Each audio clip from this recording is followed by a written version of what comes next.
Accucare Physical Therapy and Sports Medicine in Brick, New Jersey offers a state-of-the-art facility with all the best and current treatments.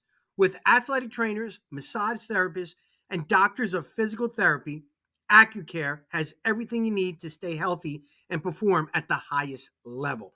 Cupping, stretching, laser therapy, compression boots, and a full body cryo chamber are just some of what you can expect at Accucare.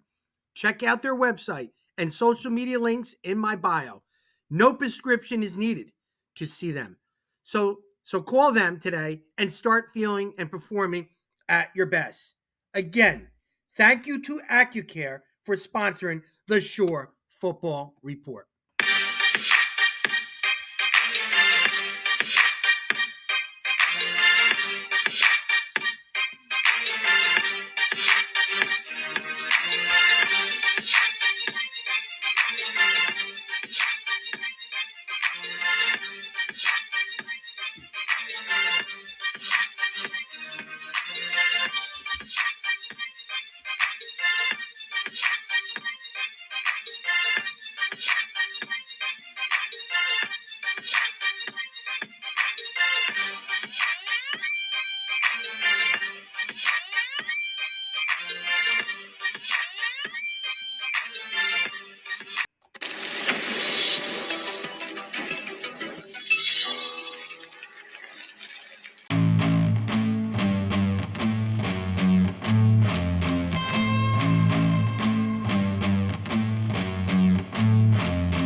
Welcome to the Accucare, the Short Football Report, Week 2 edition. I'm Rob Davis. There's Scott Stump.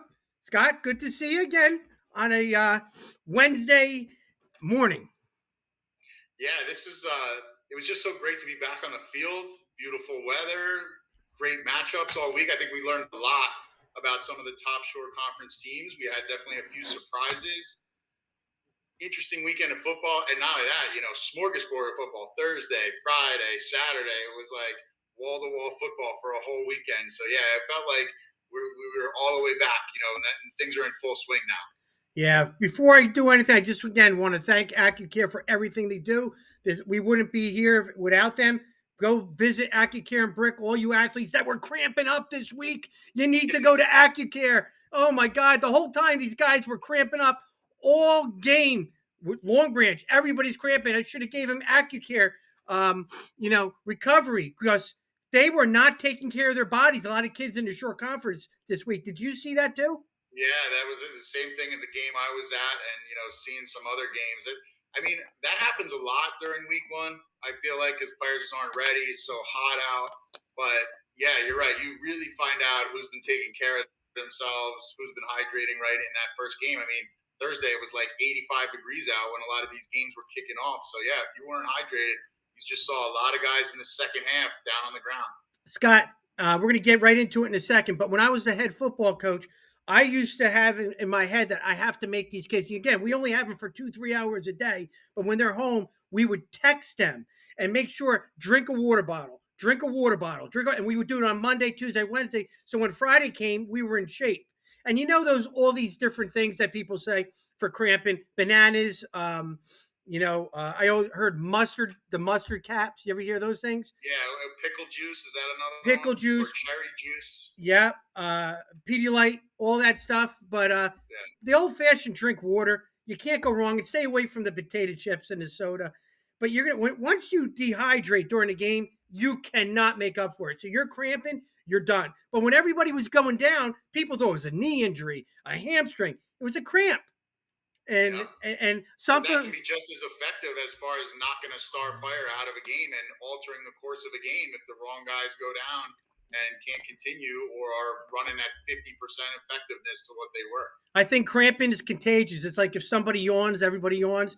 Once your player starts cramping, everybody's tapping. I'm cramping too. But that was, I think, the theme of the game at Middletown South Long Branch, and we'll talk about that in a second. But take care of your body. Again, go to Accucare for recovery. You got to take care of your body before it's too late. And That's that. All right, Scott, let's just get right into it. How's that? All right. Nobody wants to hear us Yeah, talking plenty back of and big forth. matchups last week. Plenty more to talk about this week. Let's get to it. All right, let's recap last week's football games. First, let's talk about our experiences because we were both 25 minutes away from each other watching great games. I went to the Central at Howell on a Friday night and had a great time on the sidelines with all the administrators.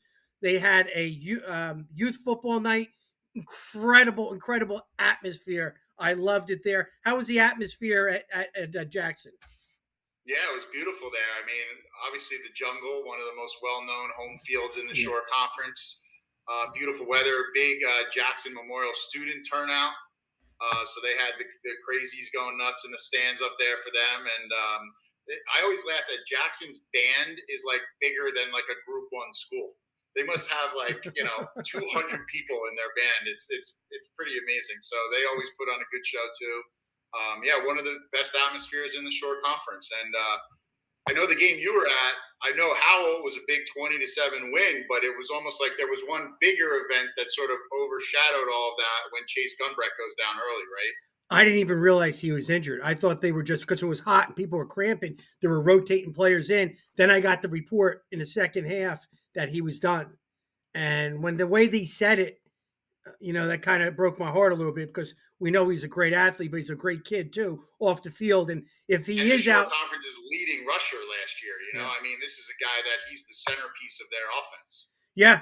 I mean, the back they got in Brandon Jones is a very serviceable back. He's going to be pretty good. But when you lose the best running back in the Shore Conference for as long as it may be, I don't want to hear if it's season or not. That's a big loss for Central. Very big. And now, what did you see from Howell in that game? I saw Howell, and I was very, very impressed. They won the 50-50 game. Last year, they did not win those games. They won it this year in their first game, opening night. Everybody there, that was a statement, and I think they proved it to themselves by the way they were reacting after the game that this is going to be a special season, and it could.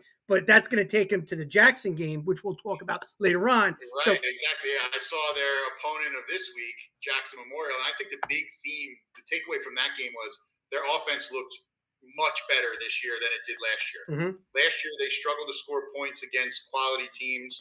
Brick Memorial is certainly a good team, good opponent, great quarterback, good athletes all over the field. But Jackson Memorial, good balance. Ty Mann, their senior quarterback, he looked great. They were rolling him out a lot, right and left. He's great making throws on the run.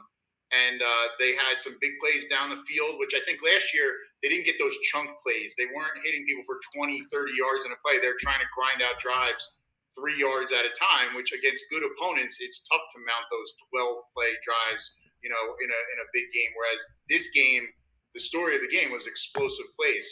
D'Alessandro, the junior receiver, he made a huge impact. Returned a punt 90 or kickoff 90 yards for a touchdown. Right, it was a punt, and then right before the half, right before the half. Right, that was a backbreaker. There was like 15 seconds left before halftime. You think you're just playing out the string, to get into the locker room up by a touchdown, and then you go do that, and that was a game-breaking play. And then also got behind the defense for a 41-yard touchdown pass. Or touchdown catch. So yeah, I think they showed just a lot more big playability because that team can always run the ball between the tackles. They always have big physical running backs, a good line. Yeah. But now they have that balance. And talking to Ty Mann after that game, he said another big thing was he felt like they came out and attacked. Last year, he felt like they played on their heels a little bit, whereas this game they took it to Brick Memorial. Running the ball right at them, play action on big throws, rolling out. So yeah, if their offense can make that jump to one of the top 10 or 12 offenses in the Shore, that turns them into a real playoff and division title contender. A big difference. D'Alessandro, Jaden Hernandez, and Sean Hubbard, who were outstanding sophomores last year, are now juniors and impact players. Right. So that really helped. D'Alessandro was basically saying last year I was kind of getting my feet wet as a sophomore. I wasn't really ready to be that big playmaker, but now I am. And, that gives their offense a whole other extra dimension. And, to me, they're just as huge a threat as anybody in that division to win the whole thing as far as, getting that title with teams like Howell and Marlboro and a few other contenders. And, yeah, we'll get to that later about how this is an early separation game in that division coming up this weekend. And now going to Friday, you went to a huge game in Monmouth County. Long Branch goes up 13-0 on Middletown They look South good. at the half, and then Eagles roar back to take a 23-13 win. What were your takeaways Well, from that? everybody knows they got Shamar Williams, Long Branch, and they have some Saku Kamu, but they have Ernest Reevy, a junior quarterback that is outstanding. And I love the play calling. They were keeping Middletown South off balance, running when they were passing when they should running. They looked really good coming off the ball. But then all of a sudden, the cramping came in. I would say kind of right near the end of the first half, and it slowly started dribble to other players, and it was a continuous guy was always out. Guys were screaming, "Come on in!" He goes, "I can't even bend my leg." It was a distraction, the cramping, Okay. but that says a lot about Coach Antonucci in Middletown South because they are like a machine. They just keep rolling, rolling, rolling, and before you know it, I looked at that 23 unanswered points. 23. And a huge game by Colin Gallagher defensively, right? The Yeah, linebacker. and he's also the fullback. But Jake Zawako didn't have great stats, but he was the dude on the field the whole time. I mean, roaming the defensive backfield, a quarterback facilitating, doing all this stuff, punting, kicking, does it all. He does it all. But their line up front with Tom White and Adedizio, I mean, give it to them. Middletown South did not panic, and they just steamrolled, and their Middletown South is, same every year. They're just going to keep winning, and they are going to be a very good team, this year in the American. I just thought that's a big one because their schedule is such an absolute gauntlet. They play one top 10 team after another, so to go out and get a win like that on the road against a quality team, that's a huge confidence boost, right off the bat. Yeah. I think one of the storylines this week was 4 varsity coaches got their wins. Think of it in very dramatic form. You had Tom Driver South's Matt Martin. And not only that, there was a few heart stoppers. I'd say there was a few heart stopper wins too. I mean, Yeah. like they didn't get that win until the last second. Yeah. Tom Driver South went 99 yards and scored a touchdown with Alexander's pass in the end zone at the end of the game. You had Tommy Farrell Jr. At Manchester came out with a 43-26 come from behind win. At Manchester, you had Pinelands' John Tierney with a 1914 squeaker at home against Point Beach. And then also Jeff Papkin, who scored at the end of the game with Kyle Varest, and also then sealing it with interception, beating Colts Neck. So 4 exciting wins. I'm sure they don't want to have that every single week, but wins are hard to come by in a short conference. But congratulations to them all. Yeah, and I mean for Pinelands, first time they won at home to open the season in 12 years. So yeah, big step forward for them and John Tierney. And then I think with Jeff Papson and St. John Vianney, our question was, is RBC just really good and Vianney, just couldn't keep up with them in the opener, or is Vianney going to struggle? And I think they answered the bell by going on the road and beating a solid Colts Neck team in the final seconds. I think it showed, maybe it's just they just played a really hard opponent week 1, but they're going to be a good team themselves. Somebody was asking me over the weekend, when's the best time to play Red Bank Catholic? I said February. I mean, is it 7 on 7 in July? Yeah, beginning of the year, end of the year, the middle. I mean, they're steamrolling right now. I mean, they won 63-0 against Freehold Borough. They're really rolling. I mean, they're sinking. I don't think the ball has hit the ground with Frankie Williams.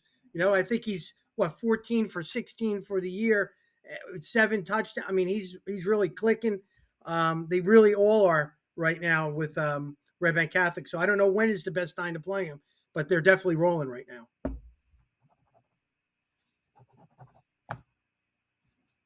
And I mean, there was a ton of games this past weekend, but I mean, was there any one like surprise opener? I picked the upset. I called it. I called Monmouth over Raritan, Rumson. I mean, Red Bank. You didn't think it was an upset, but I mean, Monmouth coming off the division championship. A lot of guys back. I just sort of equated home game at night, which they had those portable lights. They had a great game. Jen had a fantastic game with Wiggins in the past game, but Julian Jones is a running back that I think a lot of people who don't know about him will know about him this year. Dynamic football player, and he's got some weapons at Monmouth, and they're going to give everybody 208 yards, 2 touchdowns. And I think we knew about him, right? He was a 1,000-yard rusher last year. Yep. he was, maybe you're right, a little under the radar. They did win the division, but they weren't, a highly Mm-hmm. ranked top 10 team. But I think the real revelation was the pass game in that game. Like that they're not this one-dimensional team. Like you said, Jen and Wiggins, they really lit it up as well. Wiggins was well over 100 yards receiving. So I think, that is a big sign that, they might be able to take that next step forward this year because of an explosive offense. And then again, we'll talk about this coming up, but, they play a Raritan team that's got plenty of offense too. They might need a few light bulbs for the scoreboard this week. Raritan had an impressive team against a scrappy Matawan, 31-23. Danny Calicari, special teams again with a 67-yard return, kick return. I mean, there's always a threat when you have a guy that can take it to the house. Of course, we got Kieran Falzone, but Raritan looks like they're going to be a very, very tough team this year too. Yeah, and again, an explosive offensive team. Goldsberry, the new quarterback, Mm-hmm. Threw a pair of touchdown passes, which was obviously a good sign in his first year as a starter, taking over for Ben Hutchins.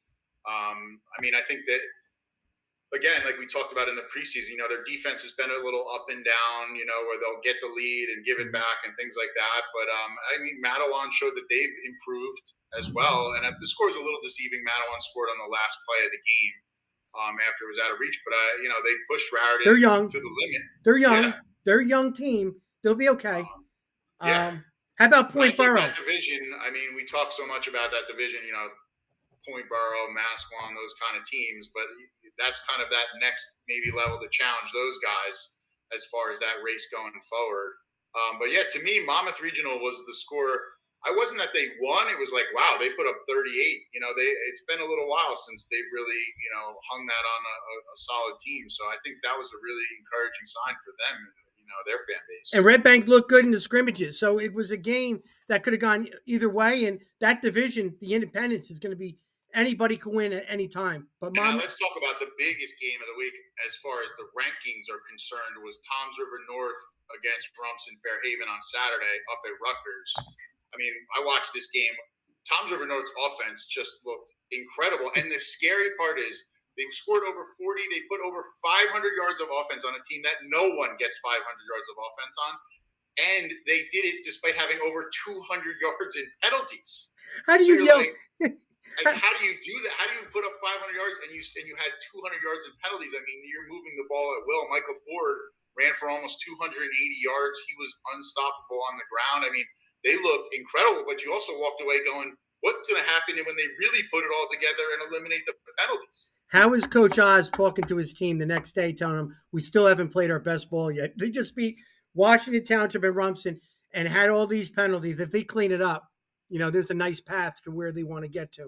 And we all know about Michael Ford. He looked amazing. Their offensive line is rugged. It's funny. They have all these flashy skill players, so you think they're maybe a finesse type team. No, they are a brutal, downhill, physical running team.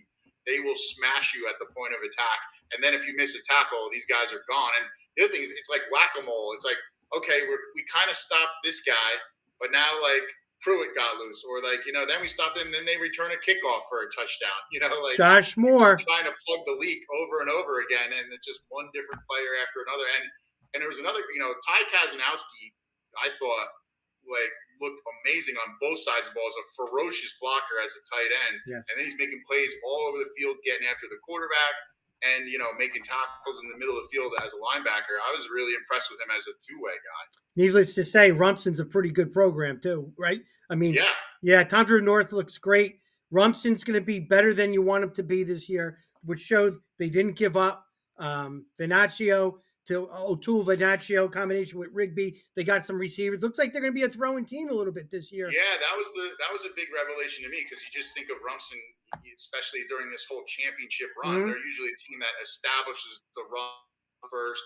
They're like physical running team, and then they hit you with play action, things like that. But they just came out slinging it.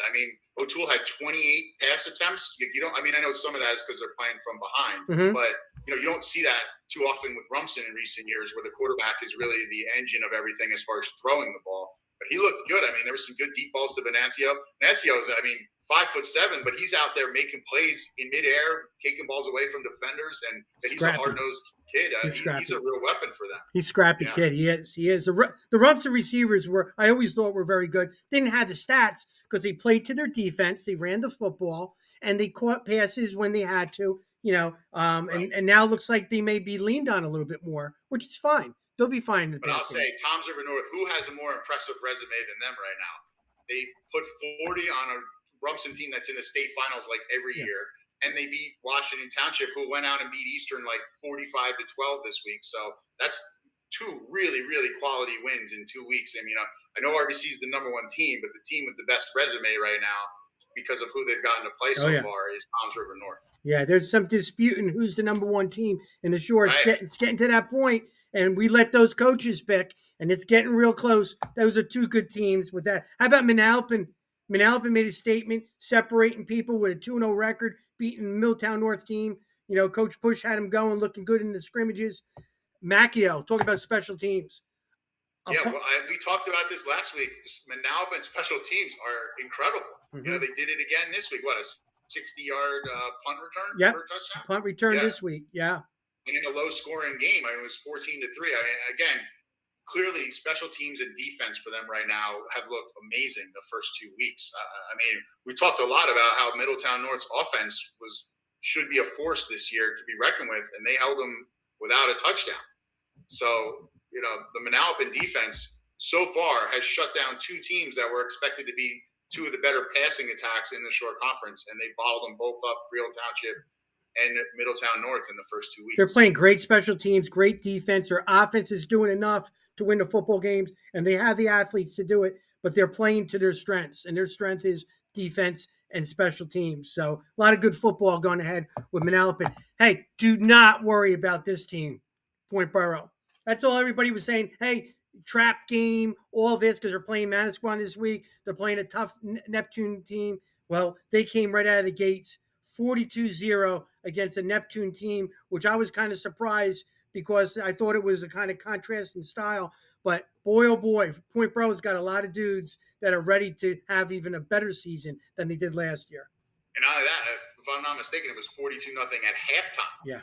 So, they just came right out and dominated. And, first game for Oliphant at quarterback, he looked amazing. Yeah, you could tell that's one of the most highly motivated. I think it's going to be a really interesting discussion with them going forward, because they're a small school and they're not going to play, RBC and Toms River North and some of these bigger schools because of their schedule. So then you're going to start saying, should they be ranked ahead of these other teams, these bigger school teams? But you know what? Before we get to any of that, you got, like you said from the beginning, they got to beat Manasquan, who's very good and is looking to, two old Thanksgiving rivals from the 70s, neighboring towns, they all know each other. Manasquan would love nothing more than derailing the Point Borough hype train, before it even gets out of the station. Oh, we got a lot to talk about later. And who else we got to talk about is a super sophomore at Donovan Catholic, Michael Thomas III. Oh my God! You posted that clip on Twitter of that catch. He did it. I posted it. Don't give me the credit. It was like Jamar Chase out there. That one-handed snatch, falling out of bounds, that was an NFL. Who's teaching them how to catch like that in that program over there? Right. That was just an incredible. That's a type of play where that'll just immediately make you sit up and take notice of a player. Man, I need to keep an eye on. What's amazing, Scott, is he made a nice play like that. He had a great game, 200-something yards receiving, and all of a sudden Michigan offers him. Okay, so Penn State, Michigan. He's got 4 offers right now. He's a sophomore. He's only played in 2 games one game as a sophomore. 4 offers already. Sky's the limit with them. 41-7. Is that a comeback? Because Lacey was winning 7-0, and they scored 41 unanswered points. Is that a comeback, or it was just the flow of the game? Technically, but obviously Donovan Catholic came into that game pretty heavily favored. But, yeah. They got some eye-opening players on that team, and again, they were right in the running last year. They had a strong argument to be the number 1 team in the short conference, which they've never done before in their program history. They'd love nothing more than to come back and secure that number one ranking this year, and then also the elusive state title, to bring that home. So they looked really sharp, especially with a lot of new skill guys, but clearly they just replaced great players with more great players. Yeah, they're doing well. Talking about athletes with scholarships, he committed Tyler Douglas, the senior quarterback, going to Temple. What does he do? Sometimes when you commit, you might think, oh, whatever. He's focused on the season. 4 touchdowns. You were doubting last week. You were doubting. You were on the home Dell Was that upset me? train. Oh, come on. Yeah, No. yeah. I was like, man, they got Tyler Douglas. They'll be fine. And he threw for 2, ran for 2. All right, let's edit that out, guys. I don't know what he's talking about. But Tyler Douglas led him 28-14 to a home Dell team. I thought, had a chance to upset him. But that's huge for his program, to have a big season. Let's focus on our season and no more talk of scholarships. I'm committed. I'm going to lead you to a championship. And last week was a major step in that direction. Yeah, I mean, and they have major. It's Ocean, the expectations are going to be really high. Yeah. They don't, seasons like last year where they really struggled and they were really young, and that's very uncharacteristic of that program. So to them, they're trying to flush that and get back to the days where they're putting their name on a banner again. So like they and they certainly have the weapons and the personnel to do it. You said the word expectations all off season. That's all I heard from Marlboro. Expectations were so high. Which is a rare word at Marlboro, right? I mean, through a lot of their history, the expectation was like, well, if we could get to 500, that would be amazing. This team just missed out on the playoffs last year. Yeah. And they're hungry for winning a division title, becoming a state playoff team, and being a threat when they get there. And they come right out and beat Brick 34-7 with a pair of 100-yard rushers in the game. I mean, they looked excellent right out of the gate. And I feel like, and think about it, that school, their basketball team just had an unprecedented success, winning the short conference tournament, winning state titles. So the football team certainly can look at that and take inspiration from that and say, why can't we do things like that? Household names, maybe not now, but they will be by the end of the year. You got Ryan Mendez, that receiver, outside linebacker, AJ Schwartz, 2 seniors, the quarterbacks at DB, and Matt Cassidy, a junior safety. I call him the Ronnie Lott of the junior class. I mean, he had 128 yards and 3 touchdowns in that game. He looked great. I mean, and against a program like Brick, a traditionally good program with a storied history. I was trying to think of the other day, has Marlboro even ever beaten Brick? Yeah, last year. They beat them last year. Okay, that's what I thought. So this is 2 years in a row of beating, a high quality program. I think this is one of these building block years where Marlboro was just at the cusp last year. They returned a lot of hungry players who thought, we're a playoff team last year, and they just missed out on it. I think that team is on a mission this year, and they have to be considered a division title contender too. Scott, Friday night there was a game, a Group 5 school versus a Group 3 school, Barnegat, Freehold Township, and Freehold Township played Manalapan pretty close in the beginning and petered out. Statistically, didn't have the air raid numbers that you would think. And I told people that when Corey Davis teams don't have those major stats, the next week he makes up for it. And he's one of the greatest guys at fixing things the next week, which showed in the game against a good Barnegat football team, 27-0, ran the football the first time a back ran for 100 yards since 2017. Chase Enlow, a sophomore, and he's good. He's a good one. So hearing Corey run the football is shocking, but he's got a sophomore now. Maybe he might turn to the old Oklahoma days with the running the football. I don't know, but that was a big win for Freehold Township.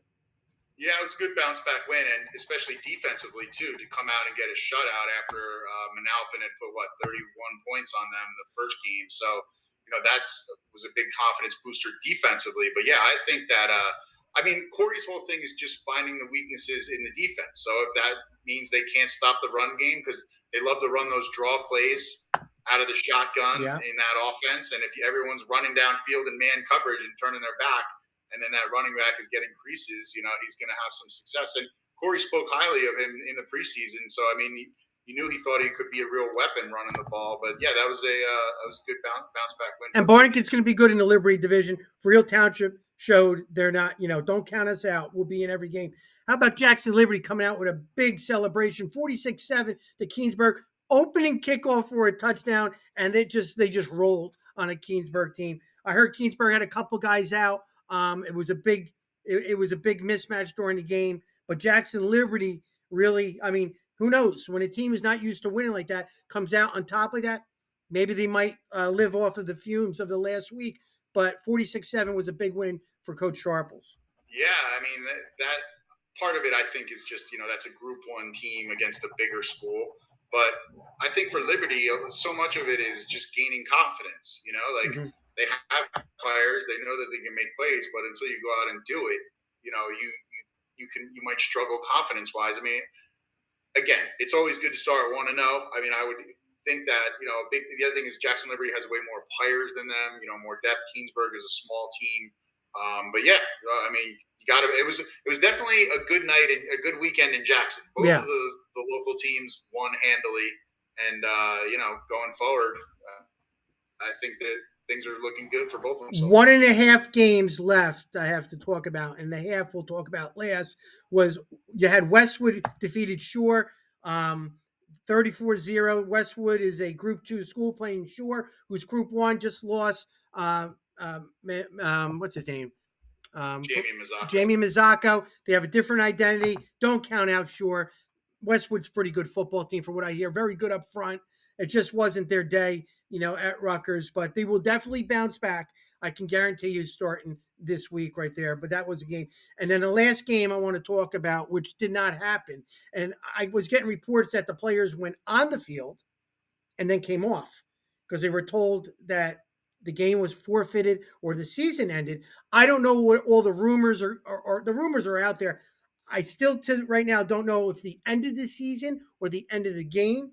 I didn't hear anybody say the season's ended, but the kids are saying that. I know they're very emotional right now, but I don't know what's going on in Asbury Park, but they did forfeit the game. And hopefully they can salvage a season, for those kids. No, absolutely. And you saw some of the messages on social media where the players were saying, please don't let this be taken away from us. We worked all off season for this. We did training camp. We put in the grinding time to get prepared for this season. Please don't, pull the rug out from underneath us. Obviously, it's a tiny Group 1 program. They don't have a lot of numbers. Mm-hmm. But from everything that sounds like so far, I mean, we haven't been able to report anything official on the record that, coaches or administrators have said yet. But from everything we've heard, it doesn't sound like the season is ending. Like it was just a situation that had to be resolved that couldn't be resolved until after this Wequahic game. So they had to take the forfeit and hopefully are getting things sorted out now so they can get back on track.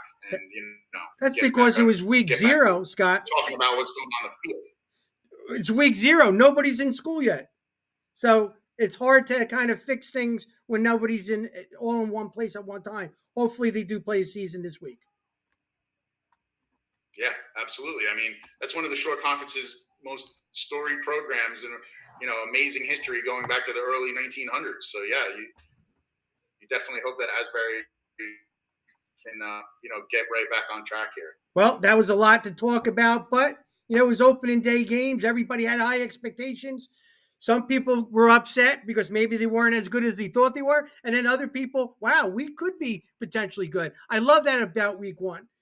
Big difference between 1-0 and 0-1. Well, and I also love the overreactions one way or another.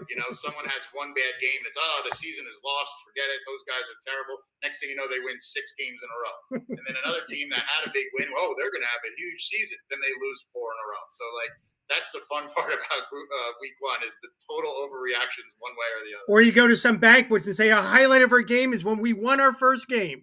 And they went 1-9. So you're right. Let's not overreact. The best something that's better than 1-0, I told the player, is 2-0. All right, Scott, let's just talk briefly about the movement of today's Coaches Top 20 that just came out. Not a lot of movement. And I guess it all starts with Rumson just falling down and the other schools moved up right? Naturally just moved up. Right, and you can't dock Rumson too much for losing to Toms River North. They lost to a team that was ranked ahead of them, but they did give up 500 yards of offense in that game. Toms River North, like I think that it's going to start to heat up a little bit between them and or RBC, the number one team, after North had two impressive wins to start the year. So I think that's another thing to monitor.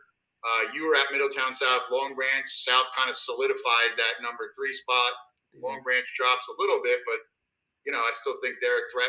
Interesting, this week we have Wall, who's been sitting in the top 10, had the first week bye. He's going to play the number 1 team, RBC. So we'll see how that works out as far as they're tested. I was at Jackson Memorial. Clearly, the coaches thought their win over Brick Memorial was a solid one because you see them jump up a little bit. Mm-hmm. Yeah. I like when teams drop out and then they drop back in. Vianney came back in. Like you said about Rumson, you have to move them down slightly, but they're going to bounce right back with a win here or there. Middletown South and Donovan Catholic are going to be fighting for that number 3 ranking all year. Middletown South's very good, and Donovan Catholic has shown that they got young guys that are ready to step up to the plate, on the big stage. So they're going to be tough. But I think Donovan Catholic would take issue with that and say, we're not fighting for the number 3 ranking. We're going to fight for the number 1 ranking by the end of this year. But you're right. I think that the good thing is with a lot of this, it will be settled on the field. And the big one we're looking at this week, you have Point Borough against Manasquan, 2 top 10 teams right there. So there might be a little shakeup in the rankings. And also, shout out to Monmouth Regional popping into the rankings for the first time this week. It's really nice when your peers vote you in a top 20 and give that. There's going to be a lot of movement every week. Subtle movement happened this week. A lot of big games this week.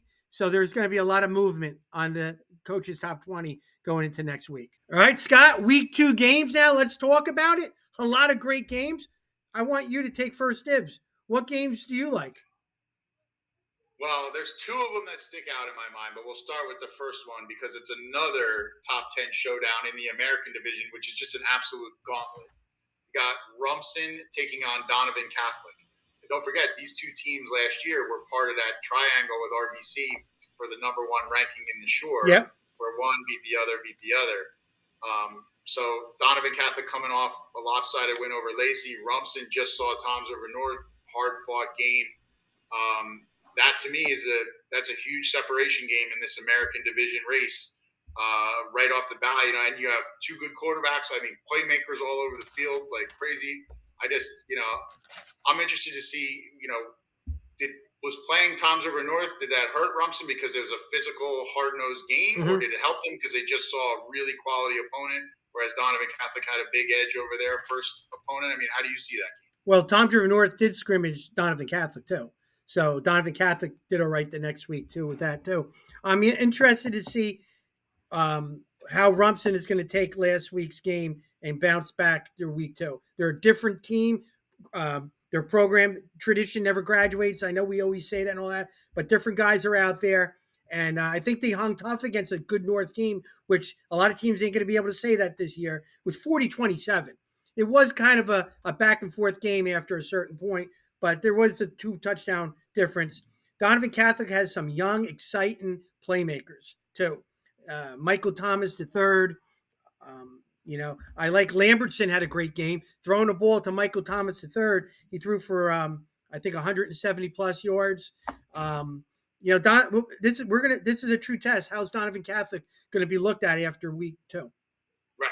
Yeah, and I think this is, and for the division title, you got RBC, our number 1 team in there. You got to consider them at least, the favorite so far.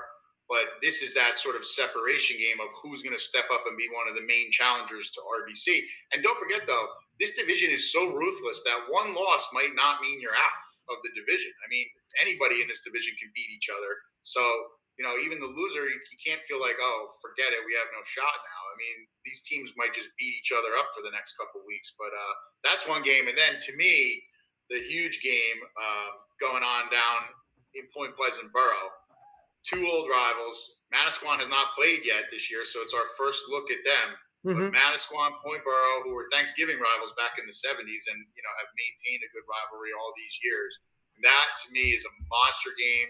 And if you're looking for like high level, like small school football, amazing atmosphere, fans roaring from beginning to end, like huge crowd at a tiny, packed into that tiny area. Like I think the atmosphere, I think of this game is going to be amazing. Not to mention the actual football on the field. Both teams have state championships on their mind too.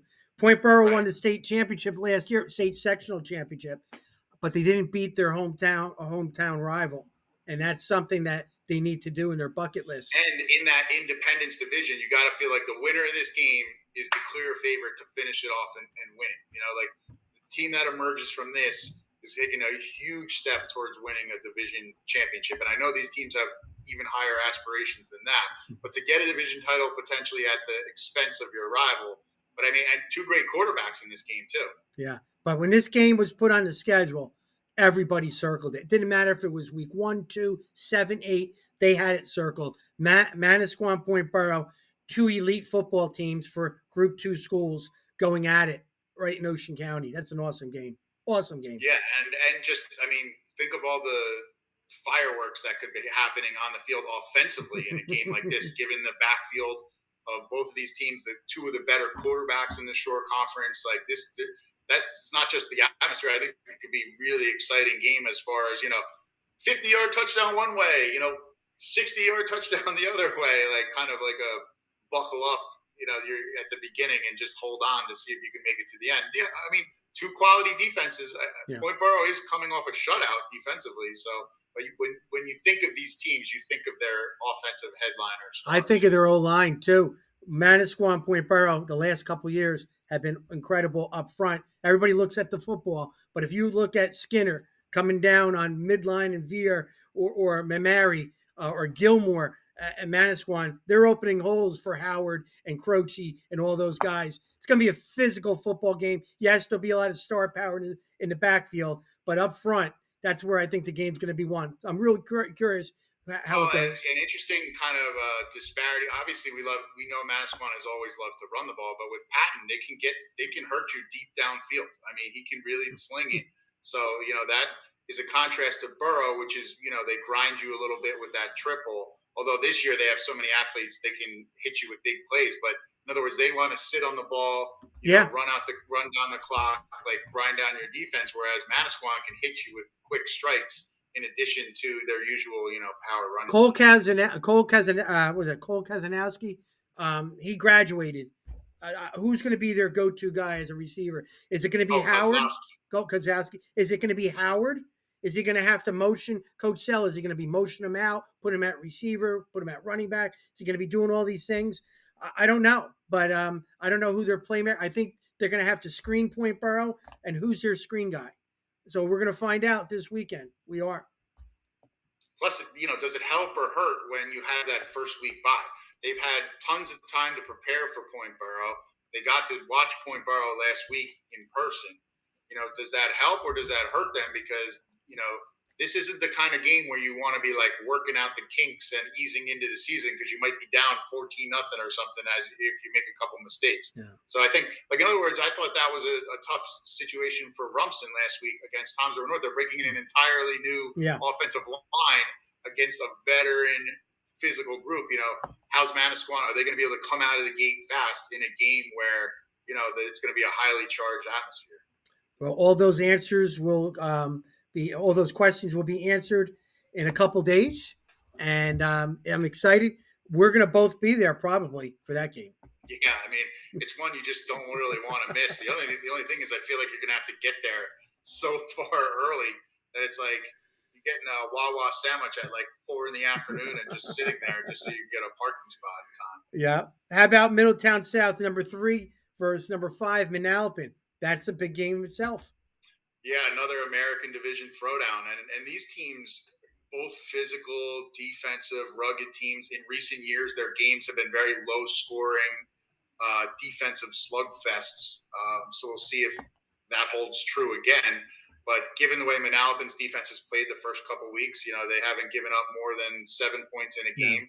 South gave up 13.5 and then got a second-half shutout against Long Branch last week and has one of the best linebackers in the Shore and Colin Gallagher. Yeah, I'll be interested to see which running game will be able to assert itself because both D lines on both sides are very good. So will somebody be able to establish the run in this game, or is it really just going to come down to their quarterbacks hitting a big play here or there?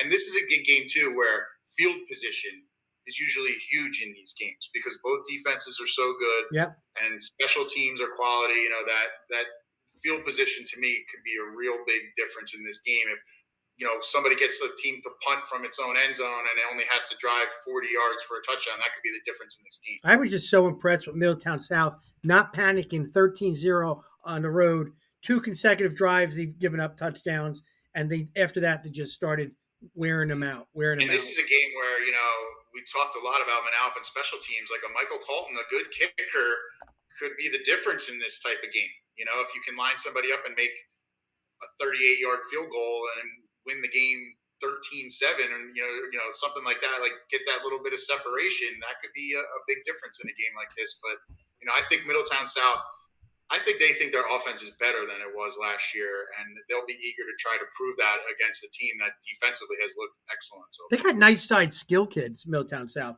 Their receivers are nice sized kids. They're a physical team on the perimeter. Two good football teams, 2 good football programs, fighting it out in the American Division. A lot of good football there. A lot of good football in Monmouth County. How about this one? RBC 1 versus Wall 9. Now, RBC played 2 games. Wall is now playing their first game. You want to talk about having a little advantage. So RBC is playing their 3rd game before Wall plays their first game. It's crazy. Yeah, I know that a lot of coaches, they call it the dreaded first week bye for a reason. Most coaches hate it. Mm-hmm. They want to be out there getting reps in like everybody else. And especially none of that, you're starting the season with the number 1 team in the short. Like the margin for error is very small. You can't just we threw an interception here or we fumbled here and we couldn't really get it. Like that could mean you're in a deep hole by that point. So I think that it's just interesting because this is a whole new era at Wall, right? We have new coach Ed Guerreri came over after he had stepped down, retired at Manalapan, came out to coach this Wall team in the wake of the hazing scandal last year. They're trying to put all that behind them. They had their season curtailed at the end of the year because of that. They graduated a ton of players. So I just think this is an interesting situation of they're kind of an unknown. And the only thing I would say too yes, RBC has played 2 games, but their starters have not played into the 4th quarter of either of those games. No, you're right. You're right. So I think Wall's feeling is if we can take them deep into this game, who knows what could happen because they haven't had to, they routed Freehold, Borough, and really only played a half in that game, really played only a half against St. John Vianney. So I think Wall's aim is to get them hang around into the 4th quarter and see like, hey, are these guys in shape? Are they ready to stay with us? Because like they haven't really had that game where they've been tested that deep into the game yet. Well, we both know Ed Guerreri. We know, first of all, he's not a finesse guy. He's a punch you in the face type of dude. He's going to run power. He's going to run ISO. He's got Langworthy at center, Sasso, and this guy, Chris Rogers, as a tackle. Big 6'4", 315 pounds. So they got 3 dudes up front. I'm going to be very curious to see. Again, it's all matchups. Can these 3 guys pound Red Bank Catholic, keep the ball out of their hands, and kind of make it a very interesting football game? Well, and also, can they pressure Frankie Williams? He's been almost flawless, the RBC sophomore quarterback, these first couple of weeks. Right. So he hasn't really been under pressure or had to, make plays in a close game. And again, they have Sabino Portello and Torman Harmon in the backfield. So, those guys will help a lot as far as keeping the defense off you at quarterback. But, if it's a close game and it's late, is he going to step up and make these plays? He looked phenomenal so far. But, again, how will it look if they can get some pressure on him and he has to make plays under duress rather than playing with, multiple touchdown lead? That's kind of the next evolution of a player who so far has looked excellent. Yeah, that would be one.